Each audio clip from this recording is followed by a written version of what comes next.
Assalamualaikum warahmatullahi wabarakatuh. Perkenalkan, nama saya Nazma Fitria. Saya dari program studi Sistem Informasi Belanda Plus Universitas Pembangunan Jaya. Di video kali ini saya akan membahas tools penetration testing yang digunakan, terus analisis kerentanan pada kode login, langkah-langkah pengujian keamanan yang aman, serta rekomendasi perbaikan sistem. Langsung saja kita ke videonya.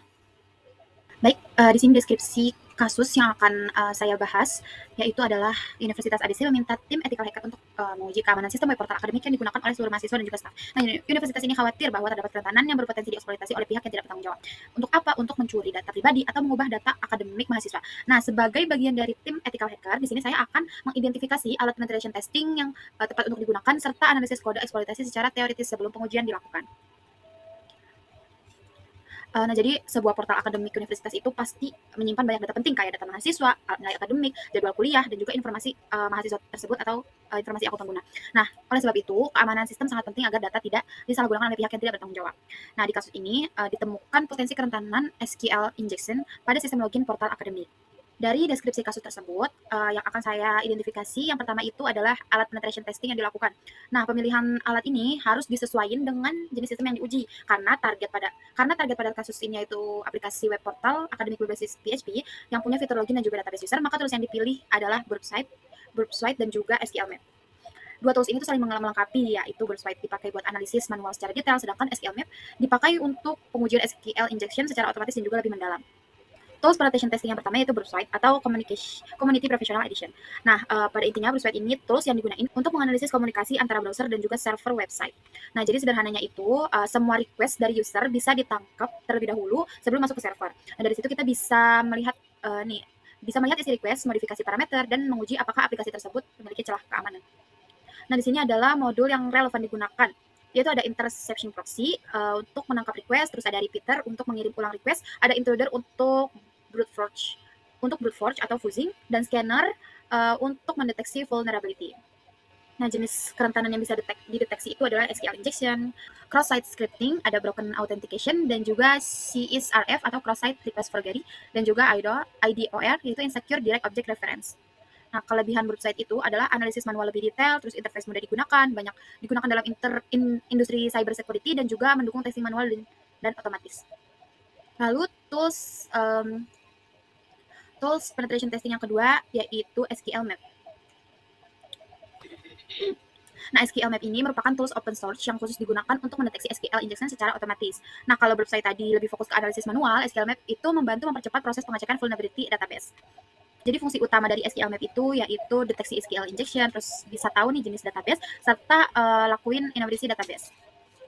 Nah, contoh penggunaannya itu adalah SQL Map menu, terus ini ada linknya, link HTTP. Nah, perintah ini dipakai buat uji apakah parameter ID rentan terhadap SQL injection sekaligus nampilin terhadap SQL injection sekaligus bisa nampilin daftar database yang tersedia. Nah, kelebihan SQL Map itu ya ada otomatis dan juga cepat, sangat efektif deteksi SQL injection, terus mendukung berbagai jenis database, serta banyak digunakan dalam penetration testing profesional. Oke, jadi pada kasus ini, yang kedua dilakukan analisis potensi kerentanan pada kode. Jadi ini adalah potongan kode yang akan dianalisis. Di sini ada query select from user where username, post username, and password. Nah, kode yang pertama itu kita harus identifikasi kerentanan. Kode di atas punya kerentanan SQL injection cukup serius. Ini bisa terjadi karena input dari user langsung digabungin sama query SQL tanpa validasi maupun parameterisasi. Masalah utama pada kodenya yaitu tidak ada sanitasi input. Karakter bahaya seperti ini dapat langsung masuk ke query SQL. Nah, yang kedua itu tidak menggunakan prepared statement. Struktur query dan input pengguna digabung dalam satu string sehingga penyerang bisa manipulasi logika query. Nah, di sini masalah selanjutnya yaitu ada penggunaan select. Penggunaan select. Nah, jika query berhasil dimanipulasi, seluruh data dalam tabel users dapat ikut terbaca. Nah, di sini ada skenario eksploitasi atau teoritis. Skenario 1, misalnya attacker menginput admin or 1 sama dengan 1. Nah, query yang terbentuk pasti select from user where username, admin, and password. Nah, karena kondisi 1 sama dengan 1 selalu true dan ada tanda seperti ini membuat sisa query dianggap komentar. Attacker bisa aja nih login tanpa tahu password aslinya itu apa. Nah, skenario 2 ada data extraction. Attacker dapat mencoba payload seperti unknown, select username, password, email from user. Nah, jika berhasil, data penting kayak username, email, password, hash dapat bocor dari database.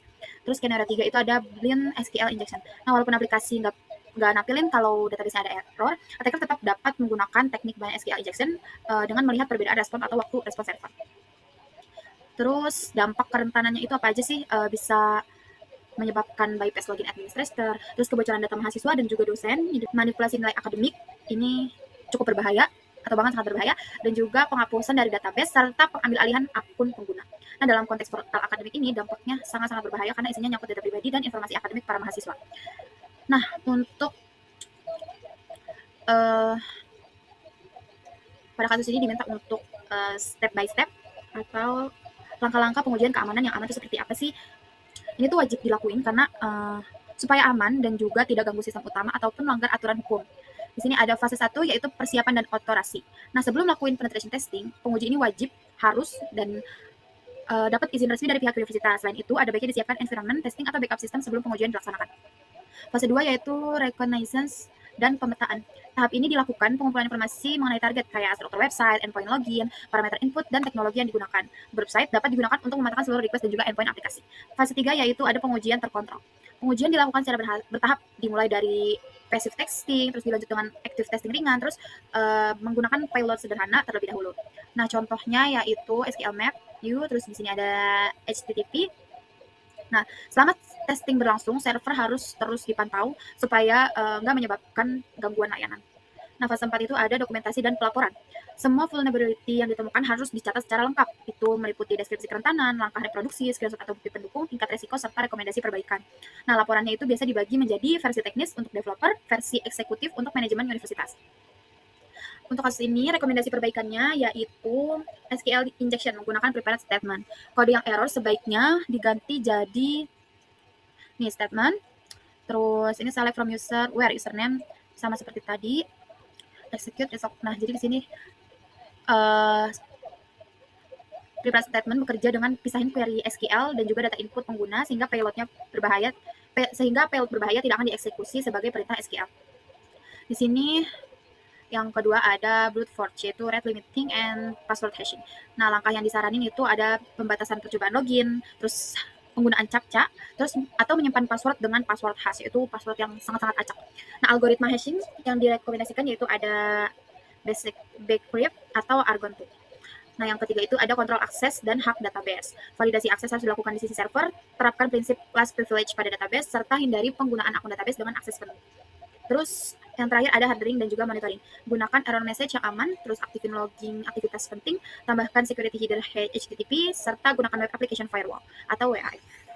Kesimpulan berdasarkan hasil analisis yaitu portal akademik Universitas ABC memiliki kerentanan SQL injection karena penggunaan query SQL yang tidak aman. Nah, kerentanan ini tuh bisa banget dimanfaatin buat bypass login, mencuri data, hingga memanipulasi informasi akademik. Dalam proses pengujian keamanan, Website dan juga SQL Map yaitu alat yang efektif karena dapat bantu mendeteksi vulnerability secara manual maupun otomatis.